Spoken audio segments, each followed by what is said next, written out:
know if y'all noticed or not, but a recent video that I did, actually it was an interview, it's no longer on the channel.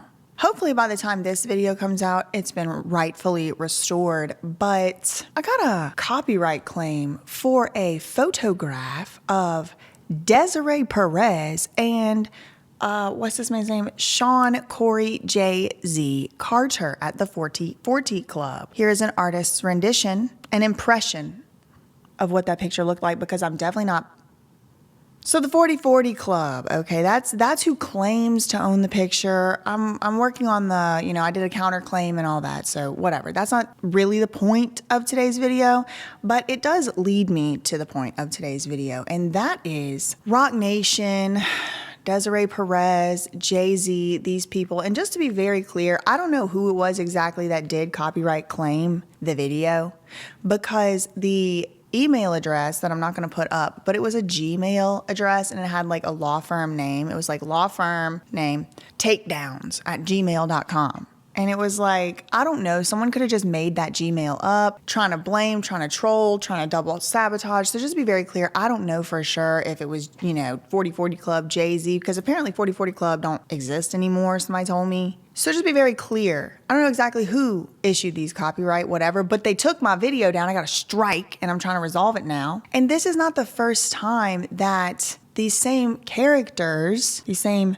people, allegedly, are being accused of this type of stuff, these aggressive copyright takedowns. And not only that, but this is all kind of stemming from a lawsuit that was filed against the CEO of Roc Nation that we did already do a video on. And again, it's been taken down, but I have some other videos on Surprise Witness as well. But this lawsuit makes allegations of very serious retaliation. This is the daughter, DeMore Hadley, formerly DeMore Perez.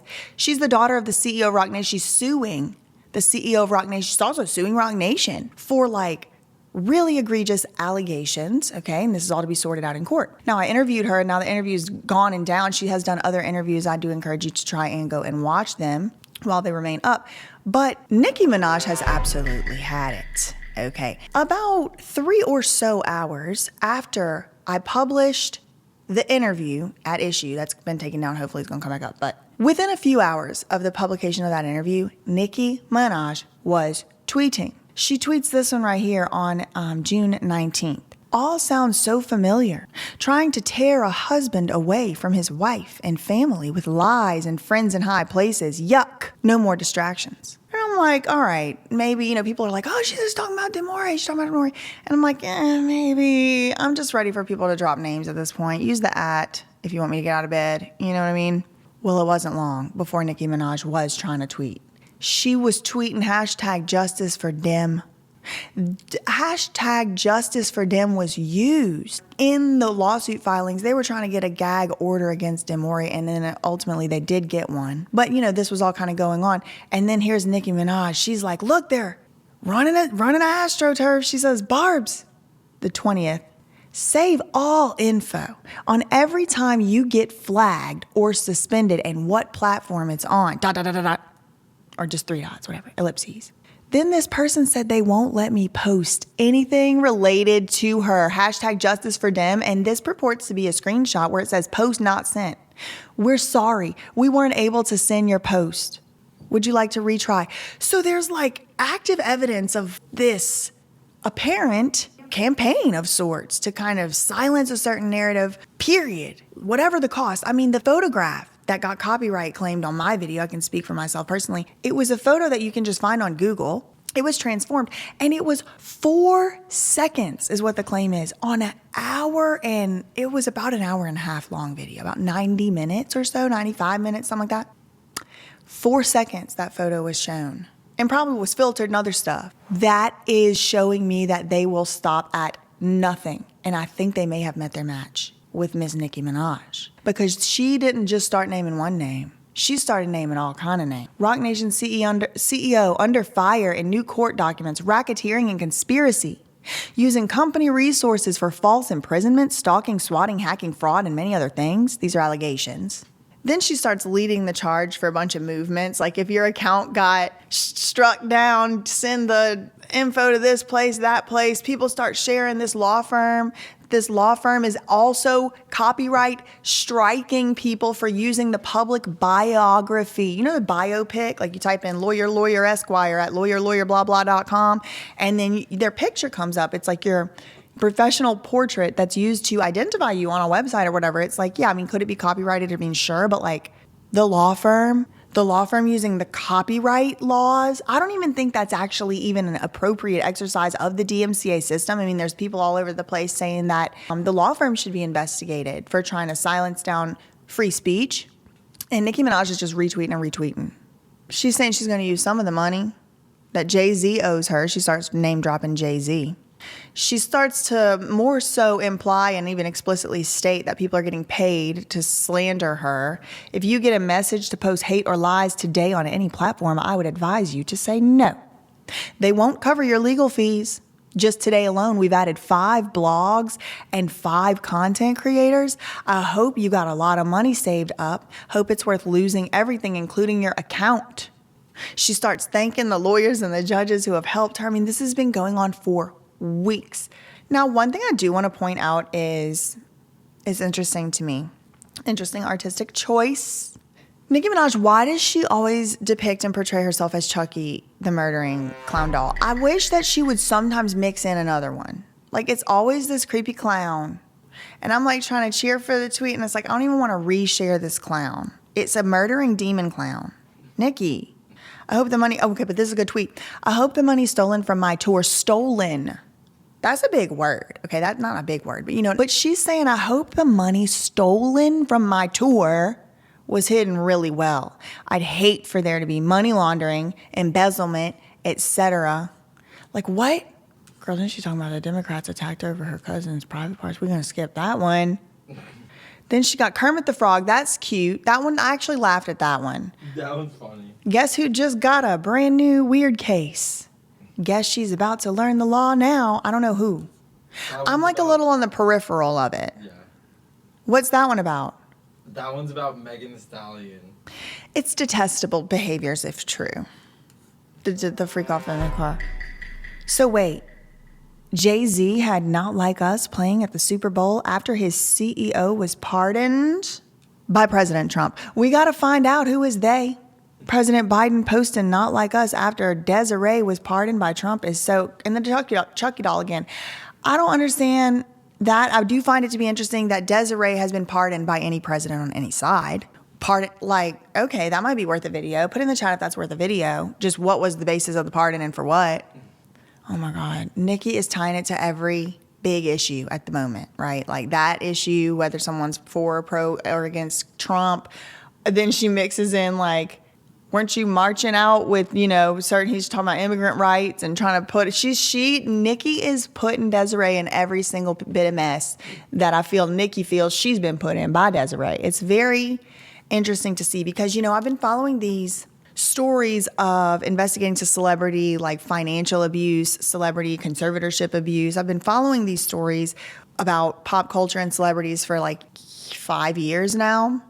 It's, I think, officially finally now actually been 5 years. And it is very rare that I actually see the celebrity like freely and openly speaking out. What I find to be just mind-blowing is I did cover another celebrity conservatorship case briefly, shortly, and then, you know, there was no files. I couldn't find the court documents. And if I can't find the court documents, how am I gonna make a video? You know, there's nothing public about it once I've said everything there is to say. It was Sam Williams, Hank Williams Jr.'s son. Hank Williams's grandson, he was in a conservatorship. And apparently, according to him, like I said, I never found the court documents, but he made this cryptic video where he was holding cards up that he had written on, like paper. And it was like, my name is Sam Williams. I am in a conservatorship. I don't have free will, whatever. I made videos about it. But in the video, I couldn't play the sound on it because Nicki freaking Minaj was playing. He was playing Nicki Minaj throughout the whole like live streams around that time. Like he was like a barb. And I remember thinking it was kind of funny and kind of cute because he is openly gay. And it was kind of like he's a country singer and like it's Hank Williams Jr.'s son. And it's his like, you know, country music royalty. And he's a barb. And he was like putting all of his little captions were Nicki Minaj lyrics. But now it's circling back around. Most of the time they're not talking. They can't talk. Maybe they don't have the logins to their account. Brittany almost never spoke. There was a few times over years, and it's like, here Nicki Minaj is. I mean, it's been going on weeks. She did say that. Nicki Minaj did say she had gotten locked out of her Instagram. But it appears that she's like gearing up for something. Like, is there a lawsuit already coming out that we don't know about? Maybe it's, I don't know. I mean, I did make that video last summer, about a year ago, about Nicki Minaj, and she was tweeting that someone was intentionally trying to keep her from being able to get to her next tour spot. She was kind of being detained in like a van and saying she didn't want to go in the van. You remember that whole thing? Yes. Yeah. Like Amsterdam or Denmark or something. Where am I going? I have no idea where I'm going. Go to the police station. Never gave anyone. I never. So I'm under arrest. Yes. Under arrest for what? Stop playing with now. I'm under arrest for what? Do you know what happened when I came You have to here? go inside. Huh? What you said? Can you please stop filming? Just step in the car, bro. No, I need a lawyer, because I don't know where I'm going. The rapper claiming her arrest was all in part to, quote, sabotage her show. On X, she says after, quote, sitting in a jail cell for 5 to 6 hours in the Netherlands, they, quote, succeeded at their plan to not let me get on the stage tonight. And it opens up a whole can of worms about like what other types of perverse financial incentives are there like that? Like if Britney Spears was not able to do her residency because this versus that, did that incentivize somebody to put her on lithium? Questions that I wonder sometimes. I don't know the answer. I wasn't there for sure. But in the case of the great copyright, poetic Flocka Jala, how could I miss? Oh, yeah. How could I miss? Should have my little outline out. Now, this some might say is karma, because he is wont to put out a fake copyright strike himself from time to time and admit that it's what he did in order to get somebody's info in a case of the point and shoot. That being said, he's done come out and tweeted that they sent him 6, and by they, he characterized it as either Roc Nation or their goons or just a troll, somebody. He even did say, he doesn't exactly know who, copyright struck 6 of his videos. And he said in his tweet, you only need 3 to lose your whole channel. And he's right. So he said he deleted all 6 of the videos and he's like, y'all can have that. This is not the hill I want to die on. And that brings to the forefront really, I think, something that we should all consider. You know, I'm not out here trying to say like, oh, I have the perfect idea for the next, DMCA system, because there are interests on both sides that do need to be protected. But like, is it like okay that copyright strikes, if they're not even well-founded and based, can have your whole channel removed? Like, that doesn't seem fair or right. Like, it just doesn't. And so I just feel like maybe a little more diligence could be going. I'm not really sure. Again, I am going to fight it out through the way. I have no complaints. But, this shows with the poetic Flocka Jala, if he's being sincere. I mean, I saw no proof. But I can see how it could be definitely the case. I see other content creators, other people who abuse the copyright takedown system and stuff. So I don't know. I mean, it's stuff to think about. But I'm going to tell you one thing. Nicki Minaj, has she been logged back into her Instagram account? Justice for Nicki Minaj getting back to her Instagram account if she hasn't been able to get back in. And yeah, I don't know. I have to think more on what my actual full thoughts are on this. However, update, I'm going to try to get the video back up with the interview, the original. I'm fighting that. In the meantime, we are going to also be putting out a scaled down version. It's going to be less visually appealing, but I don't want these weirdo freaks copyright claiming anything anymore, and I need the information out there, and I worked on it, and the public deserves to know it, and it's an issue of public concern, and please don't contact anybody mentioned in this video. Love you, Mina K. Bye.